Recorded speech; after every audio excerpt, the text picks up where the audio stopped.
नमस्कार शेतकरी मित्रांनो. तर आता सध्या जे आपले ऊस उत्पादक शेतकरी आहेत तर त्यांच्यामध्ये एक लगबग सुरू झाली की बाबा आता आपला ऊस बांधणीचा काळ सुरू झालाय आणि याच्यामध्ये आपल्याला एका आंतरमशागत करून ऊस चांगल्या रीतीने आपल्याला काय करायचं बांधून घ्यायचं आहे. आता ऊस बांधत असताना आता ऊस बांधायच्या पण दोन पद्धती आहेत. एक पॉवर टिलरच्या साह्यानं म्हणजे यंत्राच्या साह्यानं आणि दुसरे जे आहे ते आपलं पारंपरिक बैलजोडीच्या साह्यानं पण ऊस बांधता येत.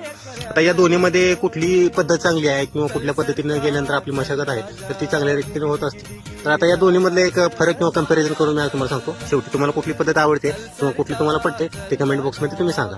आता इथं जे आहे या प्लॉटमध्ये आपण काय केले, पॉवर टिलरच्या साह्यानं याच्यामध्ये मशागत केलेली आहे. आता पॉवर टिलरनं काय केले तर कडेला आपल्याला दोन्ही बाजूला रान वळवावळीसाठी जे आहे ते कमी असल्यामुळे काय केले आपण इथं पॉवर टिलरच्या साह्यानं मशागत केली. तर तुमच्याकडे जर तसं म्हणजे वळायला असे कडेला क्षेत्र जास्त असेल तर तुम्ही बैलजोडीच्या साह्यानं करू शकता. आता इथं दोन्हीमध्ये फरक काय होतो, बैलजोडीच्या साह्यानं तुम्ही ज्या वेळेला मशागत करत असता तर त्यावेळी तुमचा जो बैल आहे तर तो कमीत कमी 2 ते 3 वेळा तुमच्या शेतातून फिरत असतो.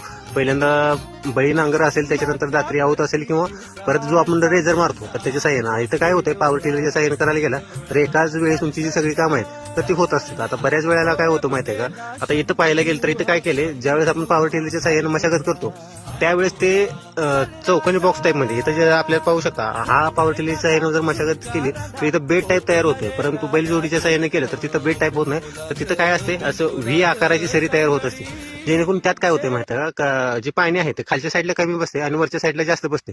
म्हणजे तिथून जे आपल्या मुळ्या जे आहेत जरी सरी खोल झाली बैलजोडीच्या साह्यानं तरी पण ते पाणी काय असते खालच्या साईडला कमी बसते आणि वरच्या साईडला जास्त बसते. त्याच्यामुळे जे मुळापर्यंत पोहोचणारं पाणी आहे तर ते व्यवस्थित बसत असते. परंतु याच्यामध्ये तसं पाहायला गेलं तर काय होतं, तुमचं चौकोनी बॉक्स तयार झाल्यासारखं होतंय. आता इथं व्हिडिओमध्ये तुम्हाला दिसत असेल की पॉवर टिलरच्या साह्यानं केल्यानंतर काय होतं, आता इथून इथपर्यंत साधारणतः हे आता 3 फुटाचा रोटावेटर होता. त्याचा जो पॉवर टिलरचा जो रोटर आहे तो 3 फुटाचा आहे. तर त्याच्यामध्ये काय झालंय तर त्याच बॉक्स टाईप मध्ये तो खाली गेलाय चौकोन बॉक्स मध्ये साधारणतः 6 इंच बाय 3 फूट असं त्याचं एक बॉक्स तयार झालाय आणि त्यानं जी बेड तयार केलाय ते फक्त काय करत असते, माती उचलून टाकत असते. याच्यामुळे काय होतं, सर्व जी पाणी आहे तर ती खालीच बसते, खालच्या कडेला बसते. परंतु बैलजोडी साह्याने किंवा रेझर मारल्यानंतर आपलं जे पाणी आहे तर ते व्ही आकारामध्ये असते, खालच्या साईडला कमी आणि वरच्या साईडला जास्त, म्हणजे मुळापर्यंत ती पाणी जास्त जाण्याची प्रोबॅबिलिटी जास्त असते.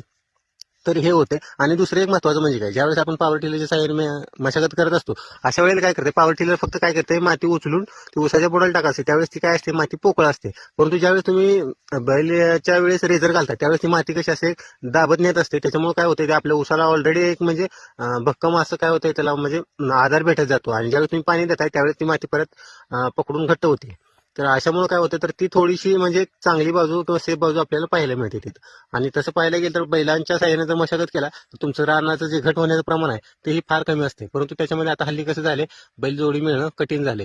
आता दोन्हीमधली कुठली पद्धत तुम्हाला आवडली कमेंटमध्ये नक्की सांगा. आणि